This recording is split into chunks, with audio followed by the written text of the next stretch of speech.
When you are sleep deprived, it affects every single organ in the body. I feel like I'm not focused at work.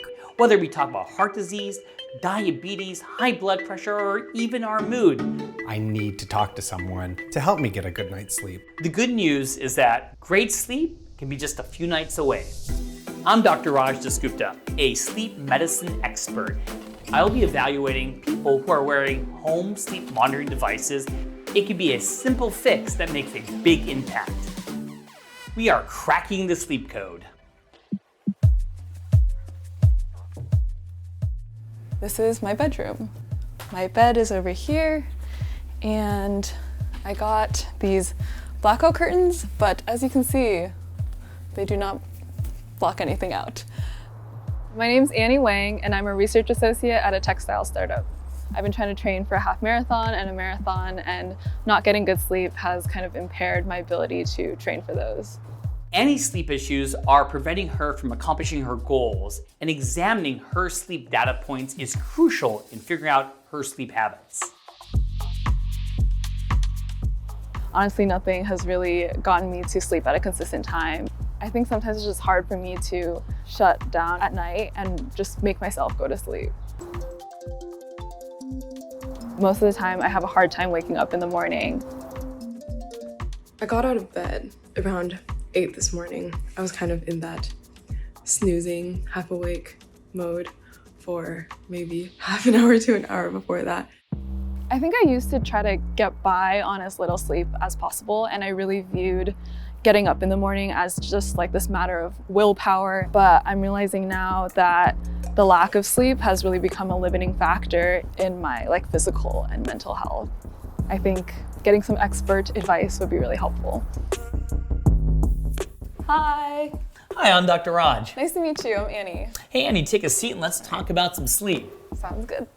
So, you're training for a marathon. I am. Yeah. And how's that going, and how is sleep factoring into that? I found this training plan, and it kind of details, certain miles to run every week. But I really haven't been able to keep up with the plan because I haven't been able to either wake up early enough to get those runs in or just have the energy in the afternoon to be able to run. Getting good quantity and quality sleep, affects every single part of the body. Mm-hmm. And I think that when we talk about people training for marathons, getting that sleep is important.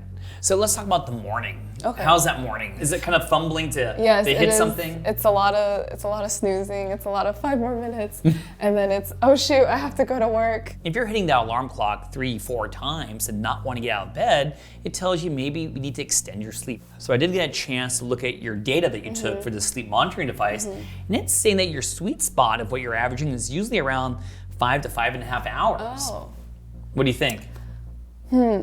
Yeah, so I definitely think there are things we could do. So I got a little plan. What do you think? Do you want to hear it? Yeah. All right, I think simple things are good first. And I'm always been a big fan of doing a log in a journal. Okay.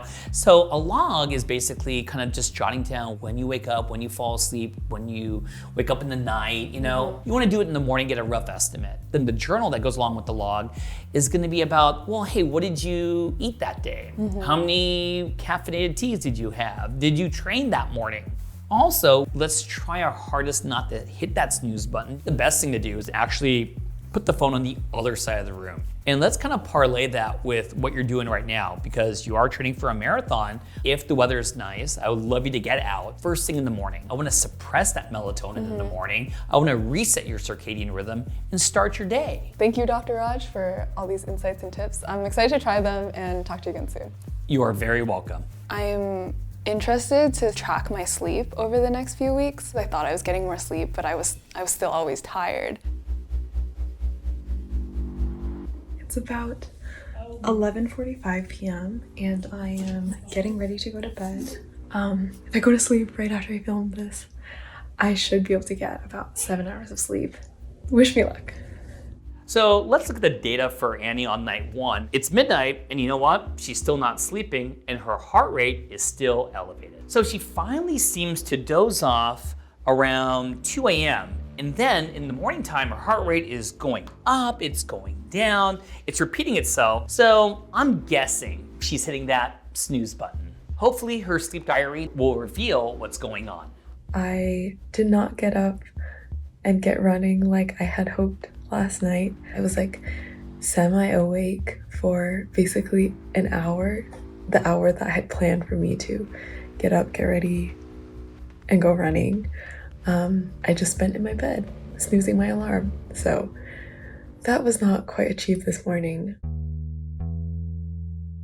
So let's go to night 8 for Annie. And taking a step back and looking at her sleep architecture, it looks really good. Her heart rate actually went down around 11:30 p.m. and only had one spike throughout the night.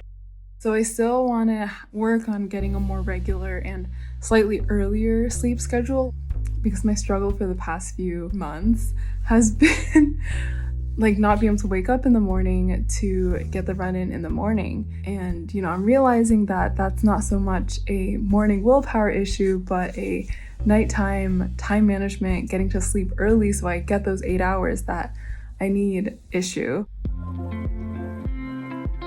Let's focus on night 14. And by this time, she's getting some great sleep. Her sleep architecture is looking good. And in the morning, there's nothing that indicates she's hitting that snooze button. Good morning. It's about 9 a.m. right now, and I actually just got a run in today. Yeah, I made it, and it was super energizing. One of the things I look for in athletes is going to be heart rate variability. When she first started the study, it was on the lower side, but it's trending in the right direction, meaning it's going up, and this kind of correlates with her better sleep that I see in looking at her data. I feel really encouraged. The main thing that's changed is just kind of a mindset shift around when I go to sleep. I'm excited to just kind of keep working on developing good habits in my sleep routine.